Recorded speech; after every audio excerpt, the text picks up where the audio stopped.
Hey, welcome to podcast number 3 of Two Old Pirates. We are now back. We're excited. It's just been over 1 week since we uploaded our first podcast, and we now have 98 followers. We're closing in on 100, which would be amazing to have by tonight. We stopped at 98 yesterday around noon, and it's driven me crazy because we had been picking up followers every hour, basically. Sometimes, 10, sometimes 3. And now we've been stuck at 98. Both podcasts that we put up are doing pretty well, I would say, in followers and listeners. But if you hear this one and you haven't already subscribed, please subscribe so we can get that number over the triple-digit mark to 100. Once again, welcoming back my old friend Gabriel. How you doing, big guy? I'm doing great today. Kind of cold outside, but I'm doing great. I know the 3 times that we've done this now, cold fronts have come in on these Fridays that we record these podcasts, and it's always a little bit ugly outside. But I'd rather have that than 100 degrees like how it usually is here in Texas. Come on, man. It's South Texas. We love the heat. I got to be at a football game later on in Rockport out there. It's parents' night, so I'll be staying out there with my daughter. So it's going to be cold. Well, we'll go ahead and start this podcast, and we told you after the first podcast that we would try not to make it as long as 56 minutes, and then our second podcast went an hour, so 4 minutes more than the previous one. So this one will not go 3 days, I promise you. Don't make any promises you can't keep. What I thought we'd start off with tonight is I thought I'd do a new installment of something I'm going to call Tales from Eric's Life. And these are just different things. My students always say, you tell such great stories. And the thing is, the stories are not, manufactured in any way. They're basically 100% true things that have happened in my life around people and places and things. So I thought I'd open with a real quick one tonight. We'll call this person that was a friend of mine L. We'll just call him L. L is a really good guy, pretty rough guy. We didn't have a lot in common other than basketball. We led 2 different lives. I was with my soon-to-be wife, and Elle liked to date. Let's put it that way. Elle also liked to dabble in the party atmosphere, and he knew I didn't drink or do drugs or smoke or anything. So we really only had one thing in common. But we were both really at the heart really decent human beings. So just quickly to tell you this quick story before we jump into the next thing. One night, I go over to L's house to pick him up to play basketball. When I get there, his mother, who had been born in Mexico and spoke a very small amount of English, was crying and crying. She's all, "Majito, majito, majito." And I was like, "What happened?" And she's all, "He's in the hospital. He's over in Aransas Pass. He's in the hospital." And I was like, "Oh, my God." So I said, "Well, do you want me to drive over there?" And his sister, relayed to the mother, and she's all, no, he'll be back in a little bit. My husband took him and stuff. And I was all, "Is he okay?" And she's all, "Yes, he just got hurt." So I didn't know what to do. There's no cell phones at this point in the world, if you can believe that. And so I said, "Just tell him to call me at my house, and I'll come back as soon as I can." Because, I didn't want to intrude. And she said it wasn't life-threatening. So I felt well enough to go home. And probably about an hour and a half, 2 hours later, I get a phone call from Lewis. I can't believe I said his name. My bad. Anyways, I get a phone call from L, and he says, "Yeah, can you come on over?" And so I come on over, and he's got his finger, his index finger, all wrapped up. I mean, it's like huge amount of gauze and tape, and I'm like, "What happened?" He's all, "It's a long story, And I look at his dad, and his dad's just sitting there weeping inside the house, just crying and crying and crying. And I was like, "Oh my God, what happened?" And so he's all, "Well, we were barbecuing, and they had one of those big split barrel old style barbecues where you lift it up, and it's probably about 30, 40 pounds to lift this thing up. And they were barbecuing some fajita and some chicken and some, peppers and stuff. And his dad had been drinking some beer and went to close it, and he forgot how much weight would be coming down on it, and Lewis, I'm just going to say his name. Lewis was still messing with a piece of chicken with like some tongs and he was trying to move something on there, and it came straight down.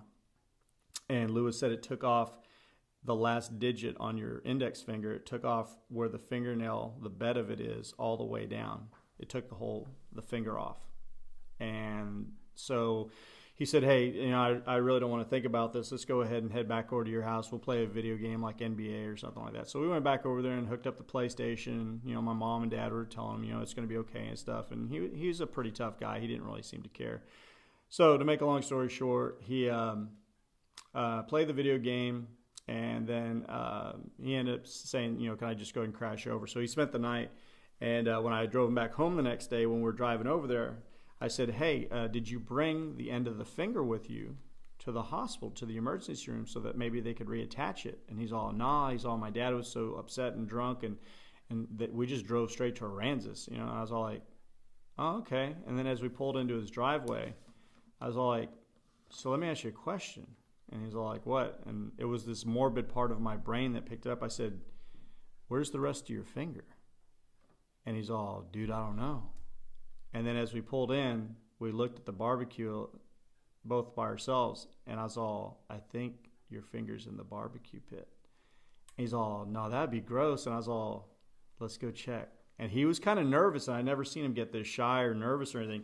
So we go walking over to that big barbecue pit, and of course it's in the morning. There's just coals in the bottom of it. And I lift it up, and you can just see small briquettes and stuff, and you don't see anything. And he's all, dude, just let it go. Just let it. And you could tell he didn't want to see a part of his body that was inside there. And I was all, no, we need to look, man. We need to look. And so I took a stick and I started moving things around until I saw something that looked like a fingernail. And then I reached down into the powder that was down at the bottom of the barbecue pit, and I picked it out. And I said, dude, I found it. And it was his fingernail with partial meat left on it and the bone. And he was just like, he looked at me for a second like he wanted to vomit. And then he said, dude, how much you pay me if I eat it? And I didn't know if he was serious or not. I was like, dude, you're sick. He's all, I'm just messing with you, but give it to me. And he put it in a box to keep. So that's just a real quick story I thought I'd get out of the way. And I'll be doing one of these. That's a true story where a guy had his finger chopped off by his dad by accident, and then was worried to see it. And then the first thing that came to his mind was, man, I wonder how much money I could make if I ate this. So he would actually cannibalize his own finger. I still don't think he would have done it, but that was about 25 years ago. So anyways, let's jump forward to something. Gabriel and I both love music. He's just like me. He's very eclectic. He likes all different types of music, and we've already talked about rap and about how we might be a little bit different on that. But I think pretty much we're both the same type of guys that we grew up with the great music of the late 70s and the 80s, and then the 90s. Things changed a little bit with grunge and stuff, but we can still get into just about any type of music. And if you're to look at our playlist on Spotify or CDs that we have at the house, it would cover just about any range of music. But I started thinking between last week and this week, bands or singers that I simply cannot stand. Like if their song comes on the radio, popular enough bands that they're still played on the radio daily. And I was all like, if this band comes on, would I ever listen to anything they had to say or sing about, or would I turn it? And there was a couple that just popped right off. And there's hundreds of bands probably that I could list, or singers that I don't like, but maybe I could get through one or two of their songs. But there's three bands that I particularly dislike. And I've asked Gabriel to try to come up with some that he dislikes also. And it's not that I'm trying to be a hater. It's just there's so much popularity and so much love for so many bands. I thought, let's be a little negative on here, and let's let the vibe that we just don't like. So the threse that I listed, and every single time that I tell students or family or friends, they just look at me with wide-eyed amazement of like, how can you be so crazy? These bands are amazing and stuff. I just can't do it. Literally, if they come on the radio, I have to change. There's not a single song from any of these bands that I've ever liked. Number one, Led Zeppelin. They're one of the top 5 best-selling bands of all time, and there's literally not a song that they've ever released that I can actually listen to. I hate Robert Plant's voice. I know Jimmy Page is an excellent guitar player, but we've found out recently how many different riffs he stole from other people. Just don't like him. Never liked him. Aerosmith. I hate Steven Tyler. I think he sounds like a freaking woman when he screams and stuff. And that's not music to me, but that's just me. I don't like him.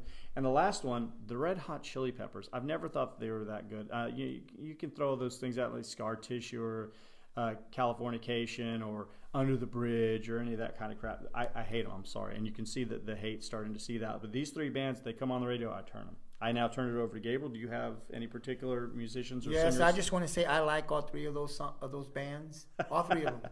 I don't dislike them. Eric dislikes them. I don't. I like them all. And, you know, I really don't have any bands or singers that I don't like. I mean, and then I'm a DJ, so I had to learn as I got older to play all types of music, to have to listen to it. So I would play at weddings or graduations. And so, you know, you have to just learn. So there were songs or bands that I wouldn't ordinarily listen to, but you know, when I'd go DJ, I'd start to hear them to see if maybe they wanted them played at the gig that I was going to be at, and so I started to like them. So I really don't dislike any bands, but if there's a singer that I don't like, or if he came out, you know, on video or TV or something, or I would never go see him in a concert, it'd probably be Kid Rock. It's just I don't like the guy. I never have.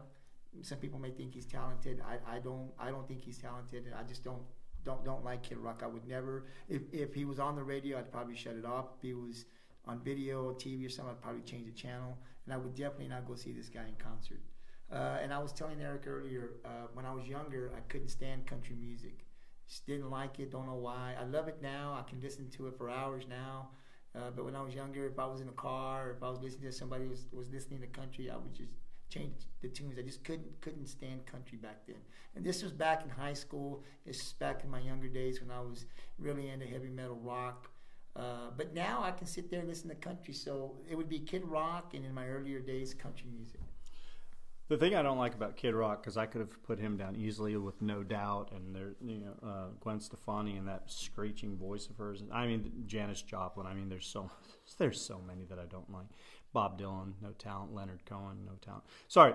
Anyways, back to Kid Rock. The thing I don't like about Kid Rock is that his father was an attorney. He lived in a very upscale neighborhood outside of Detroit, Michigan.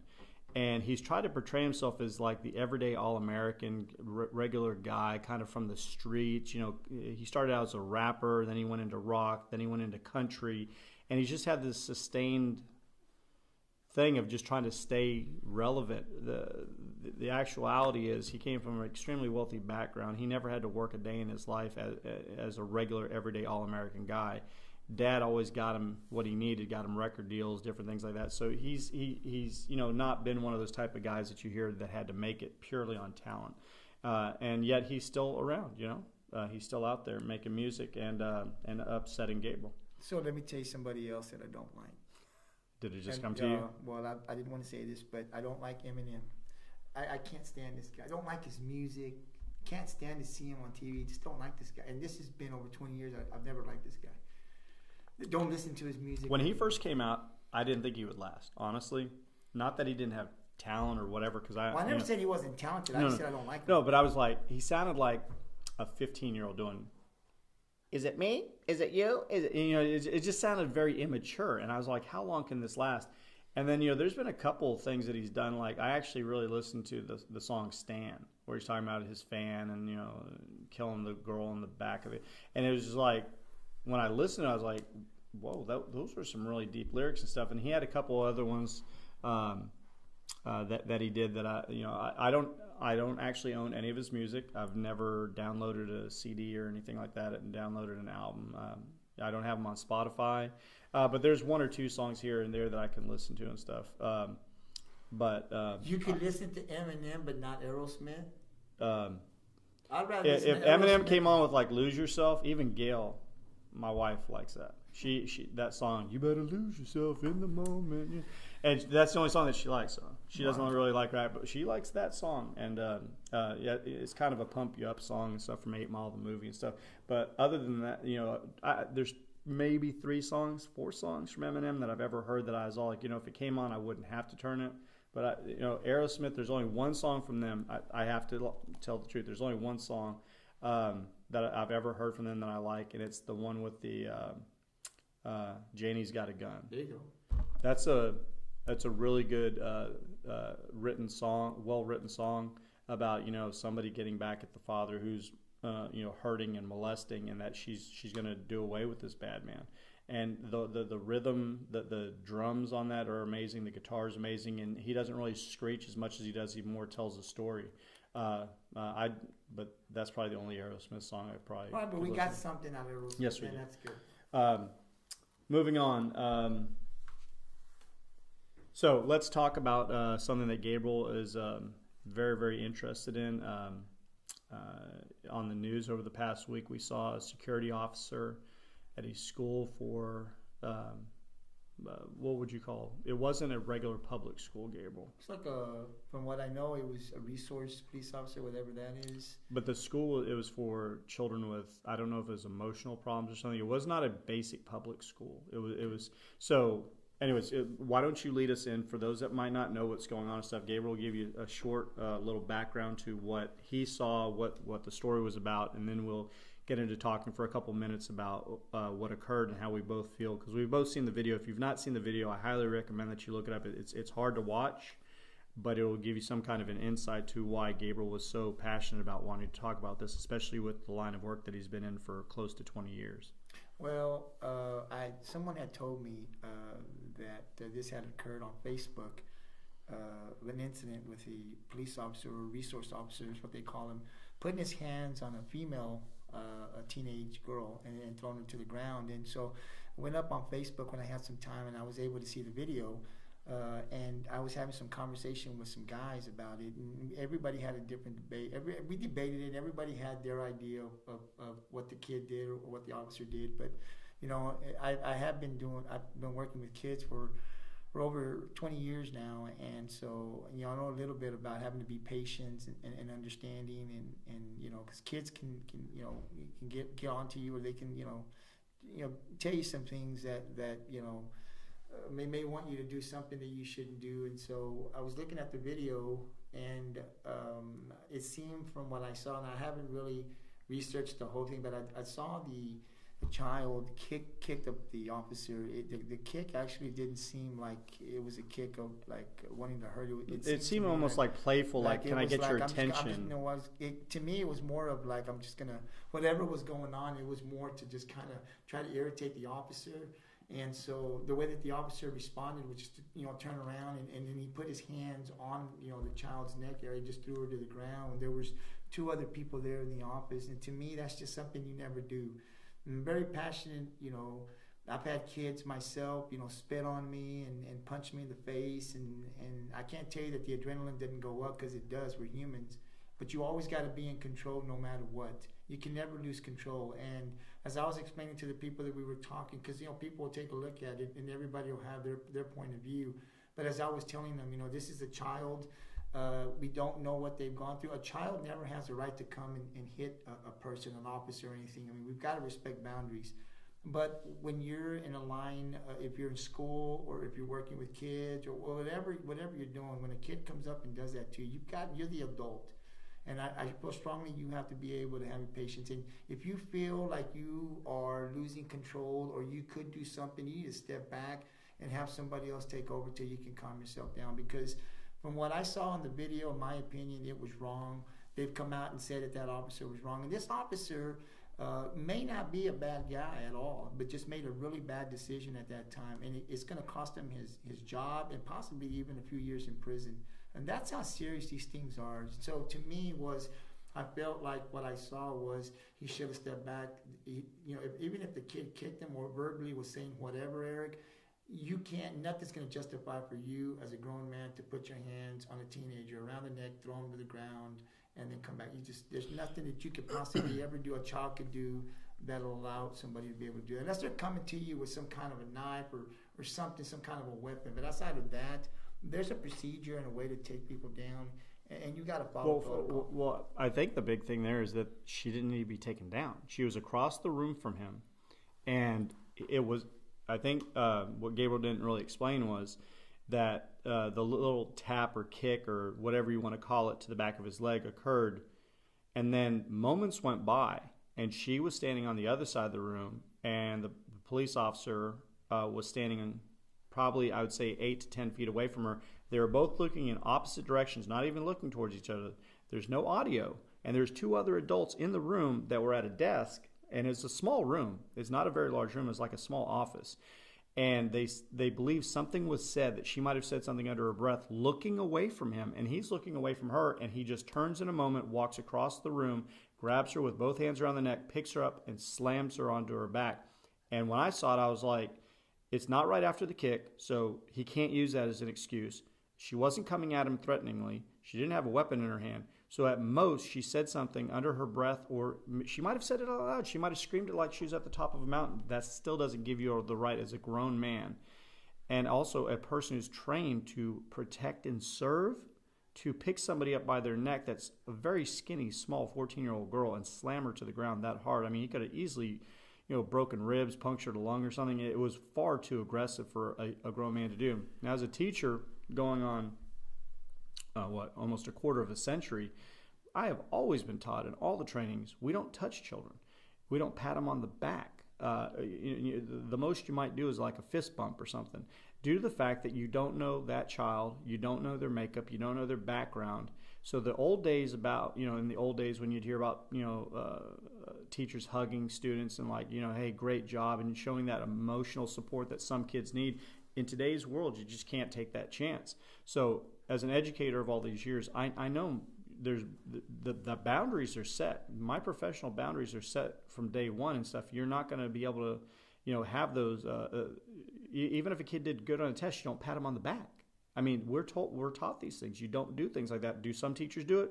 Sure. They're playing with fire. It's not that you don't want to be a decent person or a person that shows emotion or affection, but the thing is, you're a professional, and that's not your child. And for, like I explained to my students this week when this happened, I said, my friend Gabriel, who has been in a line of work where he's around children that are mostly not even from America. They barely speak English, if at any at all, and they've spit, they cursed, they little throw things. And I was all, not once did he ever take one and do anything like that. I would know that first off because he'd be arrested and he'd also be fired. But number two, I know him as a man and how dedicated he took his profession to learn all the ins and outs about the proper ways to de-escalate a situation to where you don't have to use physical force. He is not a police officer. I'm not a police officer. But we were both in settings where there was children that we knew right from wrong. How is a trained individual with a badge, and I'm not saying this about police officers in general, I'm saying this person is trained to know better and know right from wrong. And with two other adults in the room, he couldn't simply turn around and say, get this kid out of here, this kid's bothering me or something. To turn around and just body slam a child and then turn her over and handcuff her, pull her up by her arms to where, that's got to hurt. And then to take her into another room and throw her into a wall. Those are the three steps that he did. It wasn't just the body slam. He did three significant assaults. And it's a frustration move, Eric, and I'll tell you this. He might have had a bad day. Maybe he got into an argument with his wife before he went to work and stuff, but you've got to put all that crap to the side. The child's welfare is, even though that you might dislike that child due to the fact of what they're saying, that child might have called him any name in the book. That doesn't give you the right. And I know that you, Gabriel, would never have picked somebody up by their neck, no matter how upset you were. If you got mad at your kid because they left the refrigerator open, whatever, you can't lose it. You've got to be professional. And this is not a random person on a random street, and this is a police officer. So well, but again, in sometimes the cameras, the way it shows the kid, it shows seconds later he moved over. Sometimes there may be seconds to pass, but the way the camera shows, it shows the kid kicking and going back. But if there's no movement or motion, it could skip a couple of seconds. Well, let me ask you, did you, at that moment that the cop went over there, did you see him in any danger? Not at all. Okay. Even when I saw the kick, it didn't. So there's nothing. Do you think you'd react that way? No. Neither would I. So I'm not saying that you're finding an excuse. You're trying to say that there might have been some other thing that happened? I'm saying that it looks as if the camera, it kicked and he waited and then maybe something was said. He may have just turned around and gone right afterwards, but sometimes it just depends the way the camera is set up, or not so much set up, but the way the emotions. I know sometimes when we would watch video on something, a couple of seconds would pass if there's no movement. So I'm not saying that the kid kicked, because the camera shows that she kicks, then goes back, and everything's calm, and it just looks like he just goes in there. I'm going to take you down now. I think more or less when that kick occurred, something, and maybe words were being said, and it's just out of frustration. I'm tired of dealing with this child, could be, and I'm just going to go over there. And I'm not saying that's what happened. I wasn't there. But most of the time, that kick or whatever verbally is being said, out of frustration, you go in there, I want to get rid of this child. I can't deal with this child anymore. So then I go and put my hands on the neck and throw her down. See, I think the problem that I have with it is, the other two individuals that were in the room. I mean, it's not that I'm saying that they should have stopped him, but I didn't see them react at that moment that he turned around and walked over. Their backs were still turned to the girl, and they were facing away from him. So it was almost like in a triangle. She was facing one way, he was facing another way, and that would be the base of the triangle. Then at the top of the triangle, at the peak, you had two other people like at a desk and standing up, and they were talking. They were facing the other way. When he starts crossing the room to get to the girl, they didn't turn around. So it's not like she said something that was so horrendous that I could tell that they even snapped around like, what? What did she say? What came out of her mouth? He just turned and went. So I don't know what happened. I don't know if we'll ever know. But I do know that I saw that the police chief of that department in Florida came out and he said at no point in time should a professional officer ever lay their hands on a child like that. And when I saw him come out, maybe they heard the audio, maybe they know more. I'm sure they know more. Well, I'll tell you, it doesn't really matter. Like I said, the kick, there's no danger to the officer. The kick occurred. She could have pushed him. You could have spit on him, whatever. None of that's going to justify what you saw. Unless she's coming with a knife or something. The takedown, whatever you got to do. But outside of that, and even that, I wouldn't want to see an officer do that to a child or to a young teenager. But from what we saw in the video, the kick, even if she kicked, spit, cursing at him, calling every name in the book, that officer, his reaction to the situation was bad. They've come out and they've said it was bad. And, for the officer, like I said, sometimes we see certain things, and I'm not going to defend this officer at all, but sometimes, a situation like that pins or makes this guy to be a bad guy. Could be a really good guy, good father, good husband, lost control of the situation, put his hands on his child, but it's going to cost him dearly because it's going to cost him his job, his career, and he may even be looking at some time in jail. So, and this is something that I'd like for people to debate. We give our opinion here, but we're very fair. When you hear this podcast and you feel differently, or you want to go ahead and give insight to the situation, or maybe if you don't know, and you look at the video, go ahead and leave a comment down. I want to hear from different, because in just conversations that I've had with people, some people are for the child. Some people say, well, the child shouldn't have kicked the kid. That's wrong. The officer has every right to protect themselves, and they do. But in the way that you protect yourself, like you said, you're taught the way I'm taught. We were taught when we work with kids that if we have to put our hands on them, there's a certain way that we do that. We're trained. We're trained twice a year on a takedown where we don't get hurt, and hopefully the child doesn't get hurt. I've never seen where we can grab the girl, put my hands on a child's neck and take them down. It doesn't exist. So when you see that, the officer was wrong. Luckily, this child, and hopefully she's not hurt in any way, but they've already come out, the higher authority. Hey, look, we've seen enough, and they've made a decision that the officer was in the wrong. And so, hopefully, we want to talk about this because I want to hear from other people out there too. If you work with kids, if you have insight, or you want to leave a comment, you want to talk about this, leave a comment on our podcast down below.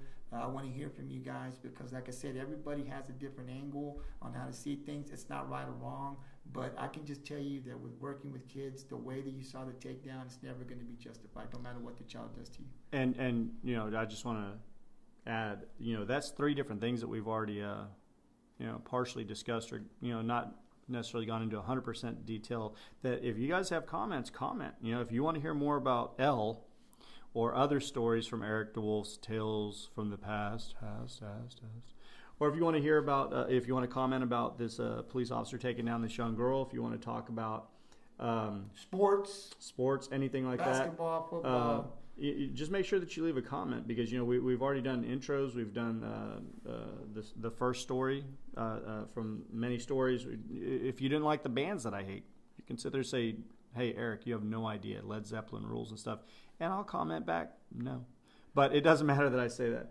I wanted to let you know that we just got our 99th subscriber just now while we're talking. So I told you about that triple digit that we've been waiting for. We're at 99. We're like on the freaking cliff, people. We're right there trying to get to triple digits. I know some people have millions and millions of followers. We've done this for a week, just two regular guys, and we're almost at 100, which That's Pretty good. pretty awesome. Pretty awesome. So, Gabriel, last week we did the lightning round, and I asked you 10 questions. So you said that you'd get back at me. So I'm ready. No, I didn't have time to do them. I'm sorry. I'll try to get to it next week. Don't have nothing for you. Wow. I've waited 7 days to be. You know, I get nervous when you do stuff like this. You know, this is not one of my. And I'm not really good at this, so. I've known Gabriel all these years. I don't like to be put on the spot, you know. And you just couldn't do it, Matt.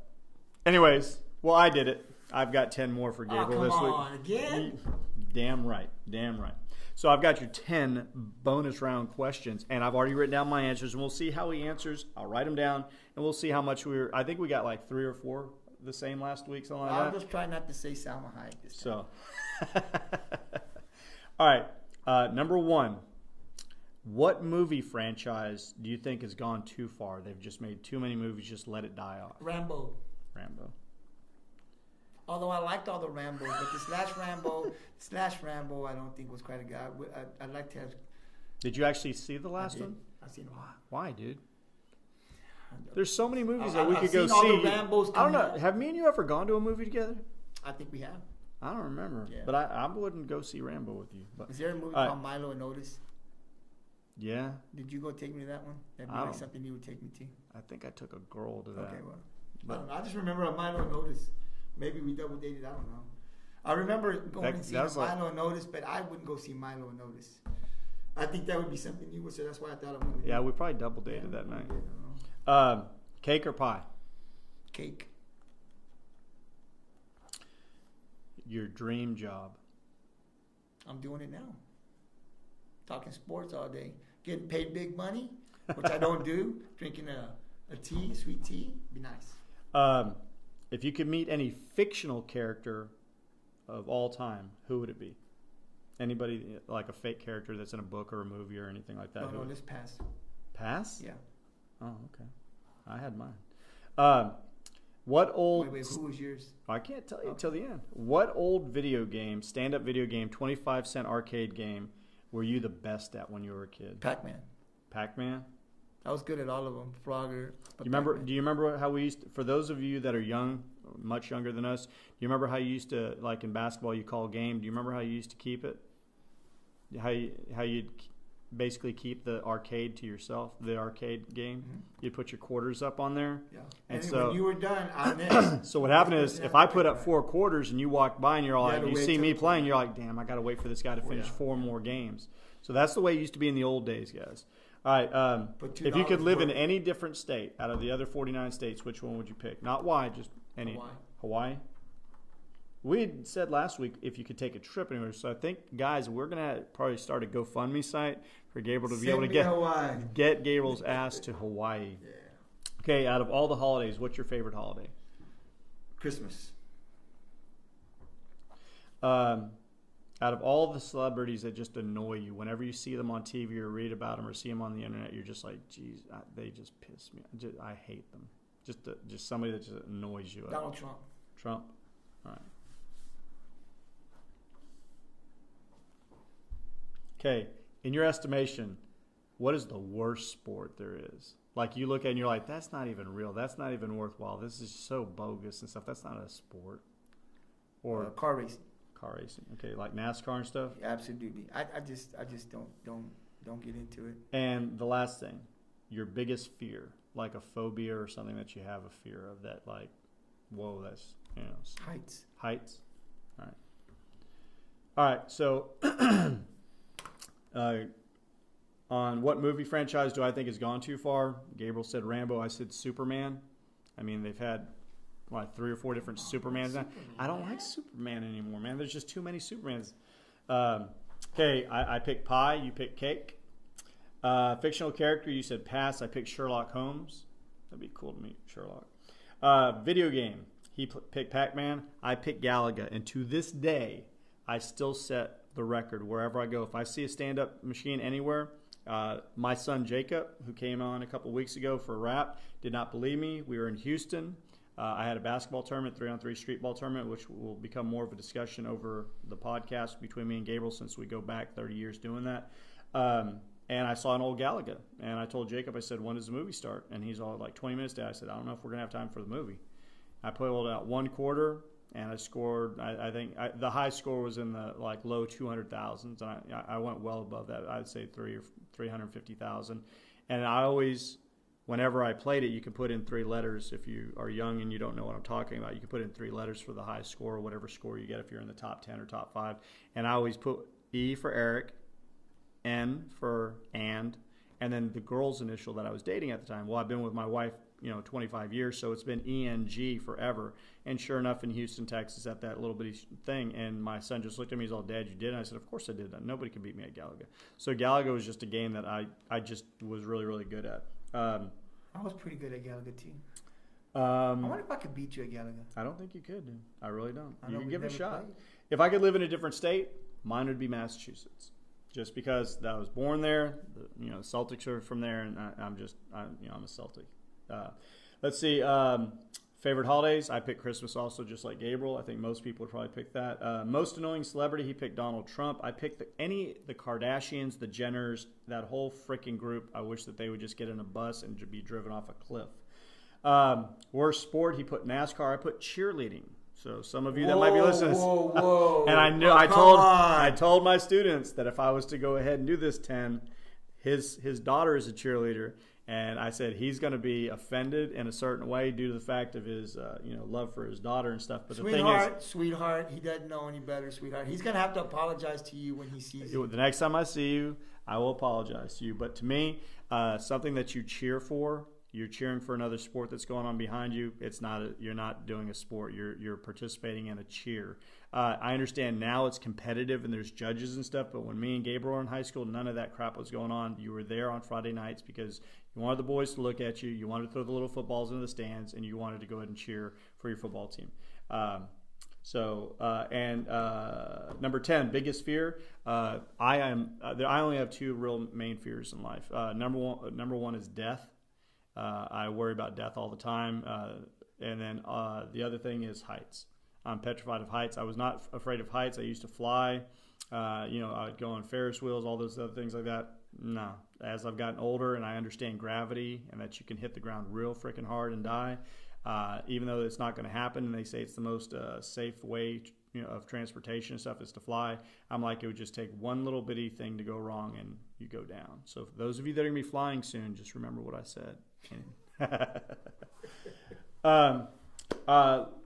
I guess we can go ahead and go to the next thing. We kind of came up with this idea just before the podcast started, and I think this would be kind of cool. Gabriel and I go back a long way in Rockport. We were on the very first Little League soccer teams. There was a guy named George. I don't know whatever happened to George. He was a Hispanic man who worked at a bank, and he decided, I want to start a soccer league. And so in the late 70s, after watching Pele come over and play for the New York Cosmos, and it was going to be the next big sport that was going to take over America, this guy set up this little bitty soccer league, the Rockport Fulton Soccer Association, and with no help. And he had to. I still have my first uniform when I got drafted, as you'd say. And I played on the Cosmos. Gabriel played on the Tornadoes. Those first couple years, first probably 4 or 5 years that we played. And him and I were not friends at the time, although he lived kind of in the same neighborhood. He lived far enough away that we didn't see each other, but I knew who he was. He knew who I was, and I think we actually had like maybe a 3rd or 4th grade class together or something. But the whole thing is, soccer became a thing in Rockport. It was a small town. And I remembered, back in the 70s and stuff, the different things that we had then in the 80s, what we had, and about how it was a shrimping and fishing village, and it was very low socioeconomic. There wasn't very many people with money, and there was a mixture of Hispanic and whites with a small African-American population. And then you had Vietnamese refugees come in, late 70s, early 80s, that changed the dynamics a little bit, but still they were poor just like everybody else was. The Rockport that you drive into now that Gabriel still lives in, I hate to go back to my hometown. Not that I hate the hometown, because I'm always going to be a pirate. I just hate the fact that you see houses starting at $800,000. That's not Rockport. That's not the Rockport. It is now. I understand that, but I don't want to accept it. So the town that I lived in that was the same for 70 years, that never really grew, in the last 15, 20 years, it's taken off to where it's doubled and almost tripled in size. And it's sad to me. It's sad to me because so many of the things that we grew up in with kids, as kids, they're gone now. And the people that are moving there from Iowa or Ohio or Michigan that are, coming down and buying huge plots of land and stuff, they're trying to make it into their own little, paradise. And that's great, but it's not my hometown anymore. It kills me. And you can ask anybody who knows me that I'm related to that still lives in Rockport. I rarely, if ever, drive the 30 miles home because it's not home to me anymore. And they have that old saying, you can never go home again. I used to be able to always think about it as home, but it's changed dramatically. And I don't mean to be on a soapbox, but it emotionally hurts me to think that the average person who lived in Rockport 30 years ago probably has moved or is barely making it. And there's people that are living in $1 million homes. It doesn't equate to me. It's not fair. It's not what Rockport used to be, but it is what it is. So I thought we'd come back with some old Rockport memories that we have that we can keep dear to our hearts, that those people that are now moving into Rockport and kind of, I would say, taking it over, making it their own little bitty coastal community, that they never got to experience. So there you go. You never got to experience it. So some of the things would be, and we kind of riffed off of each other, different things that we remembered. And so we're going to do that now live again for you. So I'll go first. U-Totem grocery stores. Billups, gas station right across the street from where I live. The Icebox. Oh, that was a good one. The Rick's Icebox. Quick Mart. Let's do it. The Icebox. The Icebox. Keep it cool in the icebox. The icebox. Yeah. I'm telling you guys, you have no idea what you're missing with Little Rockport. Go ahead. Rick's Quick Mart. That was a good one. Right there off of 35, wasn't it? Yep. Wins. That's the first place I bought my first Star Wars comic book in 1977. I still have it. It's worth $300. Western Auto. Fox Video. Super D. Oh, Super D. That was awesome. That was the only thing to compete with HEB, but Super D was pretty awesome. Ron's Fried Chicken. Ooh. I'd have to say Duckin. Cinema 35.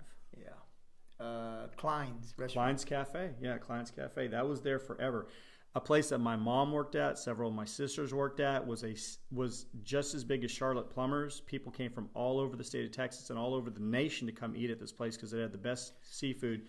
A place called Corky's that most of you would never even heard of right now because I think it's an art thing or what is it now? Corky's, it's like a bar now. Yeah, it's a bar. Bottom or something. You drive past it and you'd never know that it's already been five different things since it was Corky's. Yeah, it's rock bottom or something like that now. That's what Corky's used to be. But I mean, these are just some of the things off the top of our head that it's sad that these things. Ayala's bar, Gabriel had Jean's Lounge. Oh my God, you could hear the cops. Redwood Lounge. The Redwood Lounge, the Black Buddha, and the one thing that I brought up to Gabriel earlier that he didn't remember, but in our neighborhood, my next door neighbor and me, at 5 o'clock, you'd hear this steam go. Woo, and it would let you know it's 5 o'clock to get off. There was a huge company that was right on the waterfront called Cisco. And Cisco employed a lot of people in Rockport. It was a shipbuilding place.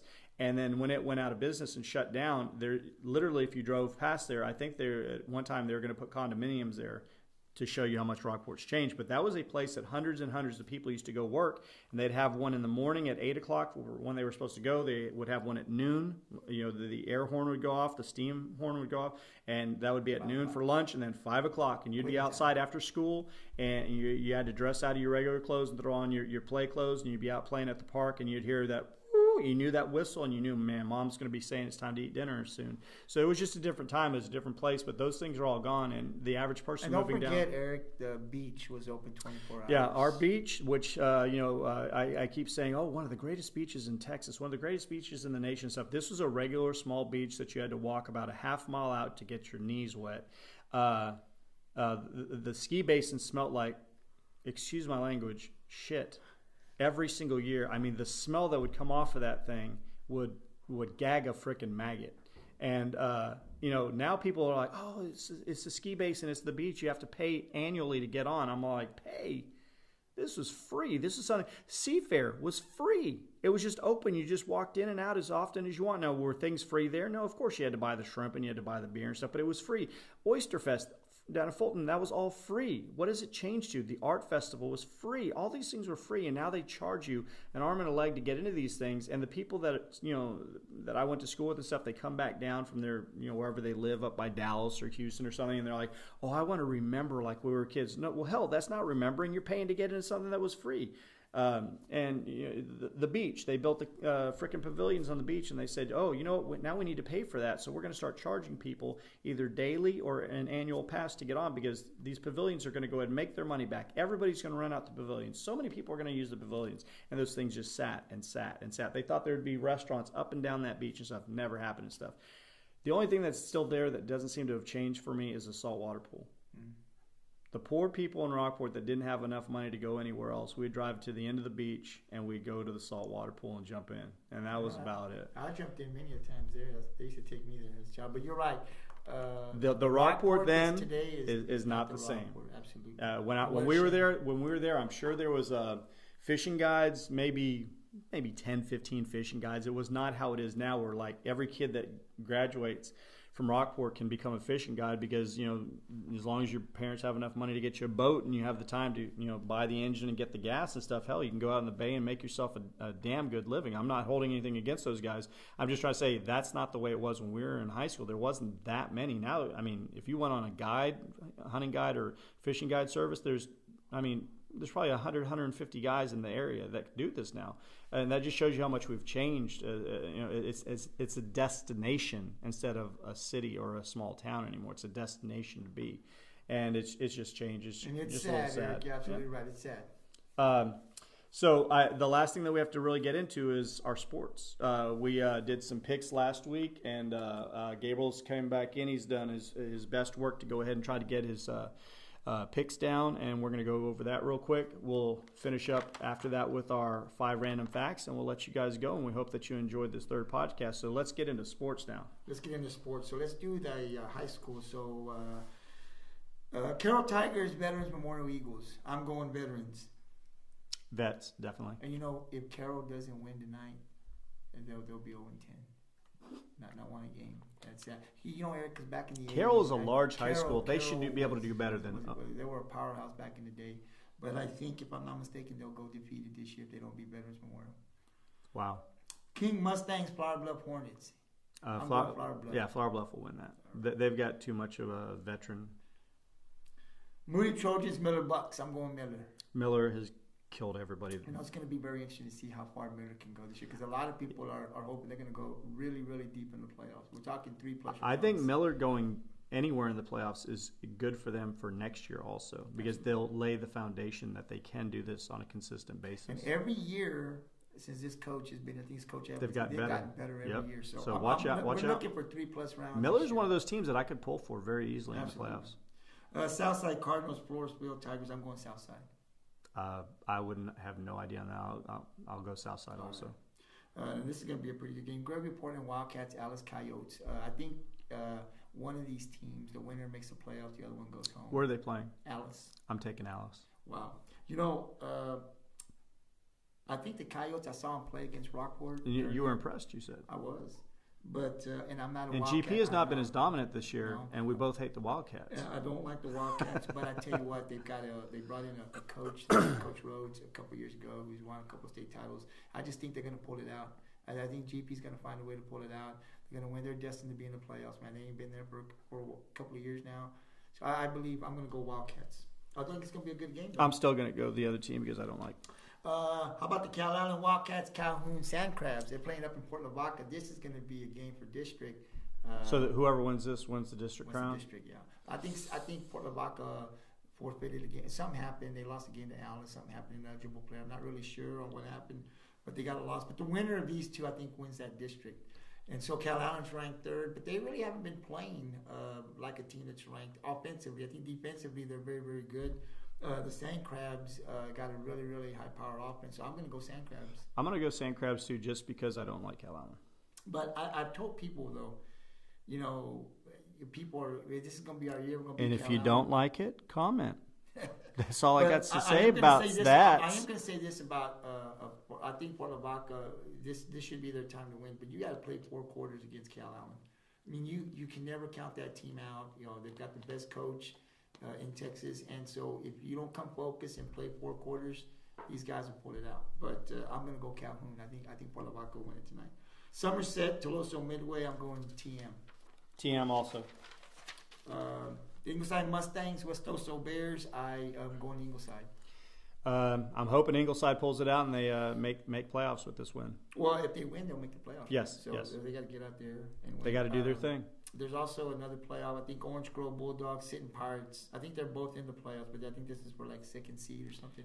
I'm going to go Orange Grove. I'm going Pirates, Sitting Pirates. Come on, man, we're Pirates, man. The Cotton Pickers are Robstown, Rockport Pirates. Of course, I'm going Rockport. Rockport 1 gazillion to 0. Yeah, Pirates winning. The Panthers of Aransas Pass, Santa Gratuitous. I'm going AP. I think AP is already. Yeah, AP is going to do that. And then you've got let's see, the San Diego Vaqueros, Mathis Pirates. I'm going San Diego.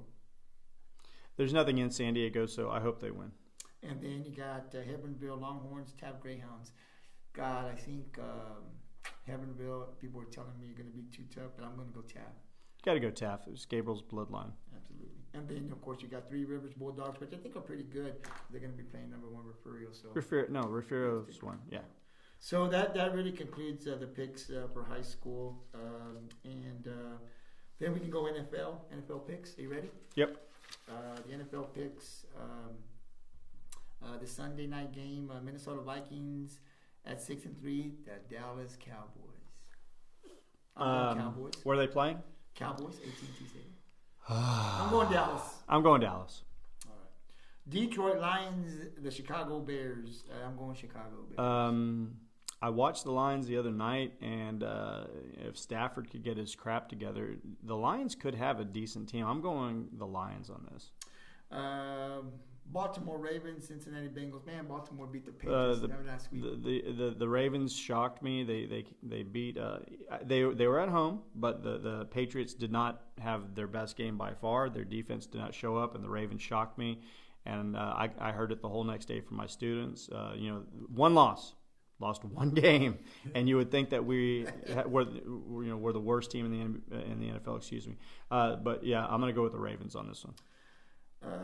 Buffalo Bills, Cleveland Browns. I don't know what's going on with the Browns. Are in so much the turmoil there that people are getting upset with each other and stuff. The Bills will win this just on defense alone.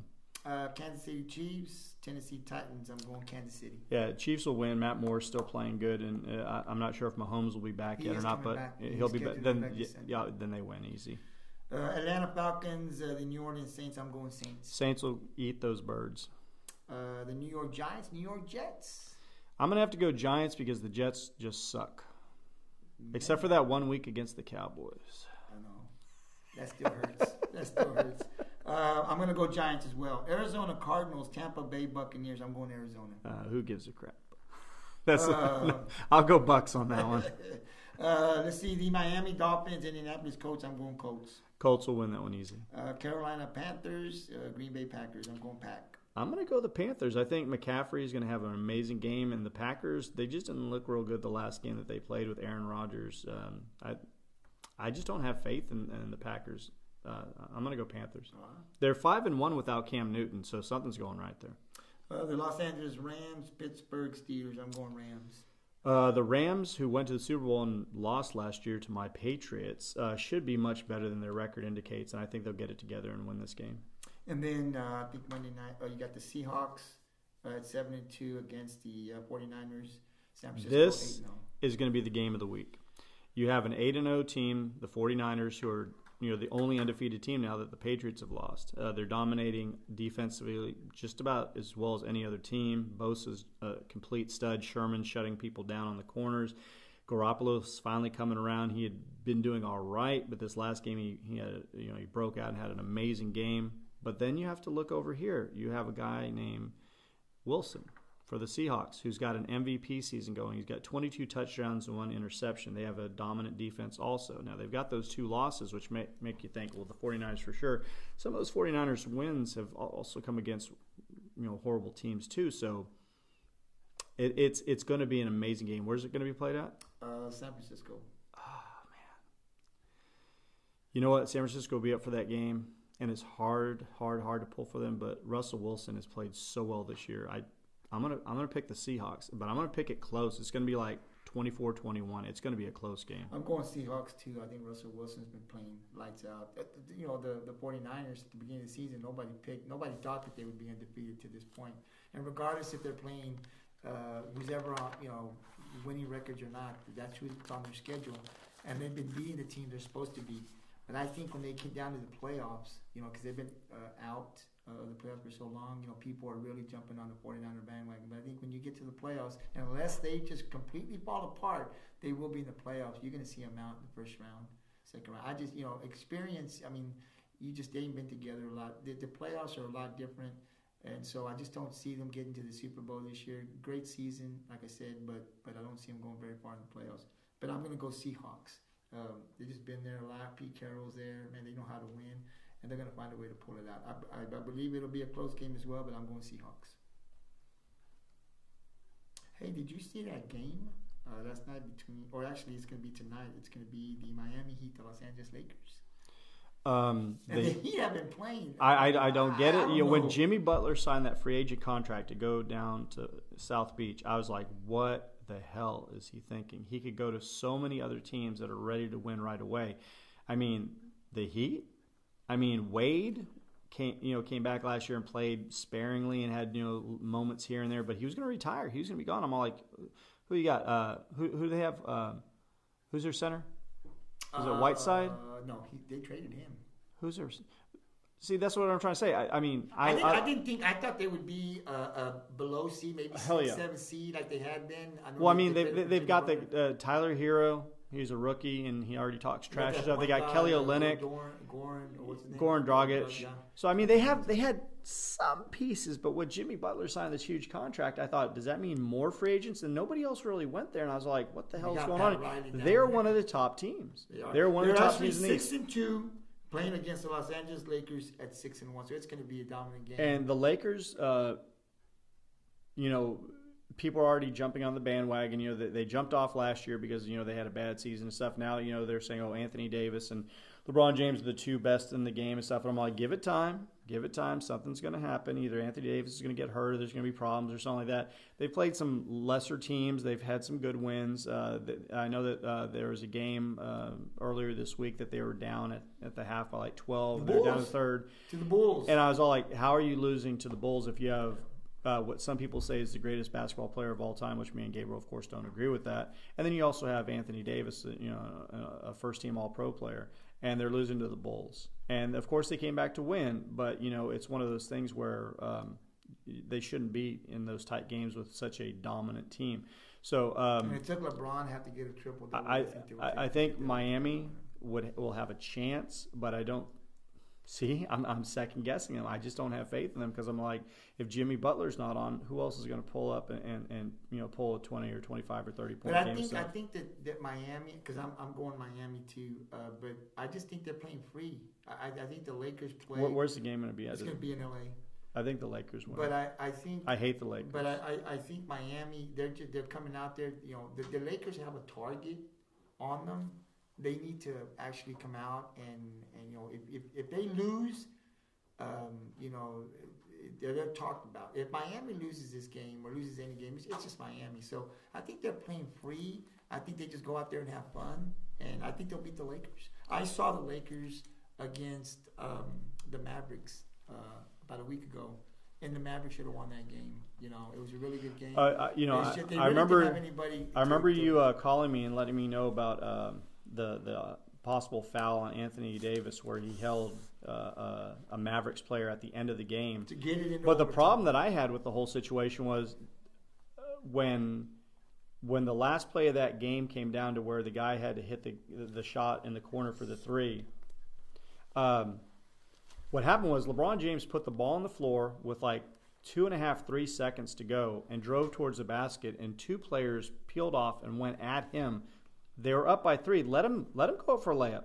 All that's going to happen is the ball's going to come back through the net. You're going to call timeout. You're going to take it out at half court with the second left. They're going to foul you. You're going to shoot free throws. You're going to win the game. But what did they do? 2 men collapsed down on LeBron James, driving to the basket, mind you. He's not shooting from the outside.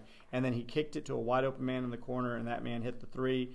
But the man still shouldn't probably been able to hit the 3 because the defender that was trying to come over and take him was held clearly by Anthony. It was Anthony Davis that held him, right? Yeah. No, it was Dwight Howard. It was Dwight Howard, and you could see it, and I'm like, how did you miss that? And the thing that has upset me and my wife and a lot of my friends and stuff is that you see people say, well, they have to swallow their whistle at the end of the game. You don't make calls like that. I'm all like, then why the hell do you have rules?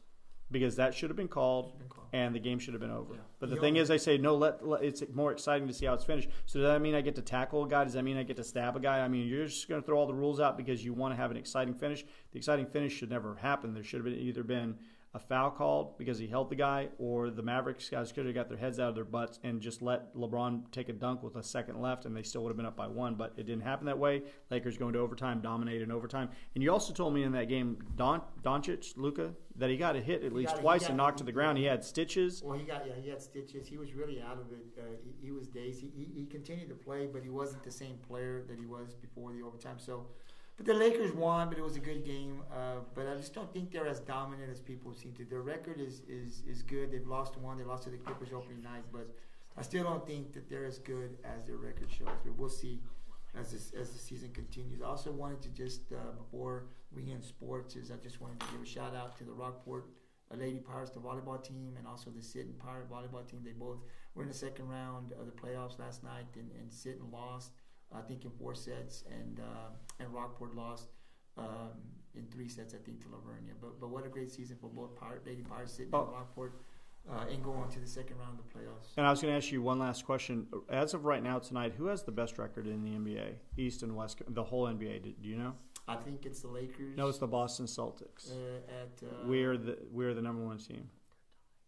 I think that the Lakers only have the one loss opening after the Clippers. I don't know. Somebody said last night when the Celtics won that they had the best record. I know they've lost one. They might be tied, but they don't have the best record. But I know they might be tied with the. Well, here's the deal: the Lakers sold their soul to the devil a long time ago, so they're a piece of crap. So I don't give a crap. They could be 82-0, and they're still a piece of crap. So we're gonna do our 5 random facts and let you guys go, and hopefully we get to that 100th subscriber. We're at 99. We're hanging on. Oh, and we're also going to be setting up a Twitter site for the 2 Old Pirates so that you guys can go ahead and we can reach you even more around the world and get more subscribers and more listeners. So be looking forward to that. For our subscribers, we'll probably put a quick podcast up or send a message to you about the name of the podcast so that you guys can go ahead and also join us on Twitter. We're going to hit all social media. This thing's going to go live. It's going to go so large. It's going to be so incredible. So our last 5 random facts. Number 1, North Korean teachers are required to learn and know how to play the accordion. Number 2, McDonald's once sold bubblegum flavored broccoli to make food healthier for children. That's an actual fact. They actually made broccoli taste like bubblegum so the kids would eat it. Number 3, the national animal of Scotland is the unicorn, which does not exist, which tells you Scottish people drink a lot of alcohol. Number 4, the average healthy adult has enough iron in their blood that if it was pulled out and melted down, it would make a 3-inch nail, actual 3-inch nail.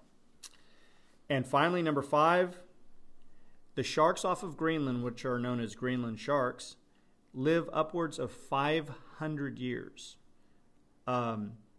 There could be one technically right now swimming off the coast of Greenland. If it's an old Greenland shark that was also swimming off the coast of Greenland when Christopher Columbus came to the Americas.